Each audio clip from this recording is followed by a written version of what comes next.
Tirupati new Balaji కాలనీలో snooker club snooker tournament ప్రారంభమైంది. Shop chairman Ravi Naidu ఈ టోర్నీని ప్రారంభించి నిర్వాహకుడు lucky balls and boys snookers association అధ్యక్షుడు రాజేష్ చౌదరిని అభినందించారు. 2 రోజుల పాటు జరగనున్న ఈ టోర్నీలో రాష్ట్ర వ్యాప్తంగా 24 మంది మహిళా, పురుష క్రీడాకారులు ప్రాతినిధ్యం వహిస్తున్నారు. ఈ కార్యక్రమంలో టోర్నమెంట్ ఆర్గనైజర్ సందీప్, విష్ణు, హేమంత్ రాయల్ పాల్గొన్నారు. ఈరోజు తిరుపతి వేదికగా స్నూకర్ గేమ్ని అట్టహాసంగా ప్రారంభించడం జరిగింది. ఎవరైతే అసోసియేషన్ ఉన్నారో రాజేష్ గారు మరియు వాళ్ళ టీం సభ్యులు దీన్ని నిర్వహిస్తున్నారు. బ్రహ్మాండంగా ఈరోజు 30 మంది క్రీడాకారులు దీంట్లో భాగస్వాములు అవుతున్నారు. గతంలో స్నూకర్ గేమ్ అంటే కొంత పరిమితి ఉండేది.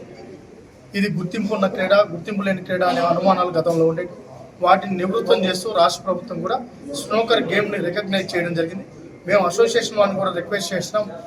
ఈరోజు ఫెడరేషన్ గుర్తింపు ఉన్న ఏదైతే ఈ రాష్ట్రంలో అసోసియేషన్ ఉందో మీరు కానీ స్పోర్ట్స్ అథారిటీ ద్వారా రికగ్నైజ్ చేసుకుంటే ఈరోజు జాబులు ఇచ్చే కార్యక్రమం కూడా శ్రీకారం చుట్టాం.